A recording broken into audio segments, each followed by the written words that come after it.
E-cigarettes, or e-cigs as they're called, are electronic cigarettes that have been touted as a safer alternative to regular cigarettes. But what are they? How are they different? More importantly, are they regulated by the FDA? And you may be surprised to hear that answer. Well, to answer our questions about this is Sara Moriarty from the Gandara Center. She's Program Director for Hampden County's Tobacco-Free Community Partnership. Thank you for joining me today, Sara. Talk to me about e-cigarettes in general. What are they? Okay. E-cigarettes are a manufactured product made to look exactly like a traditional cigarette. They're battery operated. They have a little container in them which people fill with nicotine or different flavors. And they would inhale it like they would a normal cigarette, and the battery operated device would heat up and expose a vapor that they would inhale, and that would be emitted from the e-cigarette. And you mentioned it's filled with nicotine, which you would think it's not a real cigarette. I thought it wasn't supposed to have nicotine in it, or is that the tobacco? Explain the differences. What has nicotine? What has tobacco? Right. What are the differences? Right. Well, the difference is a traditional cigarette will have tobacco and nicotine, a combination of that inside of it, where an electronic cigarette, you would put the nicotine into the cartridge and place it in there. So there's no tobacco in an electronic cigarette, but you still have the nicotine. And that is not as safe and as healthy of an alternative as people think it is. No, I think a lot of people think that e-cigarettes are safer than a traditional cigarette because they don't have the tobacco component in them. But study shows that nicotine not only is highly addictive, but is also really dangerous. It has a lot of the same carcinogens that a traditional cigarette would have in it, metals, cancer-causing agents, things like that. So certainly not a safer alternative. Where did that perception come from that it was a safer alternative? I'm not really sure. Some of these e-cigarette companies are advertising them as a safer solution, as a cessation device, and without FDA testing that's really concrete and says yes or no to these being a safe product, you just don't know what you're getting. And that brings us to the next point. There's no FDA regulations. Right. If I'm not mistaken, they're only not allowed to tout the e-cigs as a way to kick the smoking habit, correct? Right. But other than that, there's no regulation at all. Right. Federally, there are no regulations against e-cigarettes right now. Also on a state level, there's no regulations. What that means for the consumer is a few things. Number one, they can be manufactured in different ways depending on the company that's manufacturing them. So the amounts of nicotine you get in the cartridges is different from company to company. Also, different chemicals, things that you don't know are in them are, we're finding out a lot of stories about things like that. Just the safety aspect. If they're not regulated, there's no safety standards that these companies have to follow. So it could be a potentially dangerous experience. Another one of the issues that comes to play when you're talking about regulations is they're not regulated like a tobacco product. So this means they could be put on a counter.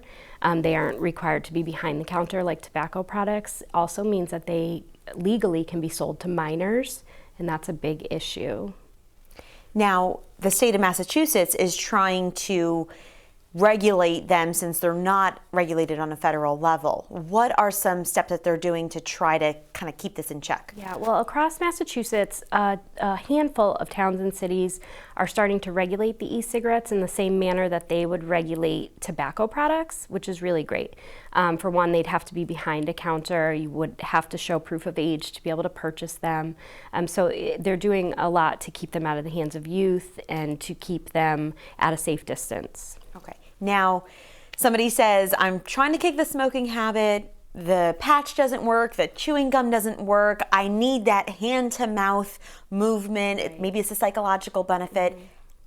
What do you tell them? I mean, if they say, I've got to have this. Yeah, I think that e-cigarettes have been marketed a lot to look as if they might be a good cessation tool, but I think they're being used in a lot of ways to get around the no smoking laws. So we're not necessarily seeing less smoking because of an e-cigarette. We're actually seeing people who are smoking where they're allowed to smoke and then using the e-cigarettes where there are smoke-free laws, so in buildings and in restaurants and things like that. So you're not necessarily curbing the behavior at all. You're actually adding some extra steps in your daily intake of the nicotine. So that's just never good. Yeah. Now talk about, I know there were the effects of secondhand smoke from traditional cigarettes. Do we see that same thing happening with e-cigs, or is it different? Well, there is not smoke that comes from an electronic cigarette. There is vapor. And until the FDA is able to test these products and come down with a ruling, you just really don't know what's in the vapor. So for me personally, I wouldn't necessarily want to be in a restaurant and have the vapor near me or near my family, at least until we know what's actually in the vapor. And I know some people even mentioned, I was asking about this on Facebook and got quite a response from people that either use them themselves or they knew family members that use them. A lot of times people are using this almost, kind of you mentioned earlier, as a sensation, almost like the hookah feel too. So it's more or less just for pleasure as opposed to really to kick that smoking habit. Right. Right. I think if the FDA comes down and makes a ruling and says that these are a safer alternative, then that would be a great tool. But again, until we know, there's just no safe way to use them. And I think that they are growing in popularity. Another thing that we're seeing is a lot of the big tobacco companies are actually purchasing these e-cigarette companies, which is kind of telling. So I think that they're a hot item right now, which is another reason why it's so important to regulate them and keep them out of the hands of youth. One of the big things that they do with the cartridges is there's a lot of businesses that will sell flavor cartridges, and you're not necessarily targeting a 50-year-old man when you're selling bubblegum flavor to put inside your e-cigarettes. So, I think that that's important to note that these are getting into the hands of youth. So the next big step is just checking to see when the FDA is going to step in and put a cap on all this. Absolutely, get a ruling one way or the other, and find out what's in them, get some safety standards put in place, and then we can all be better informed and when we're making that decision. Great. Well, thank you so much, Sarah, for coming on board and telling us about this. Thank you so much.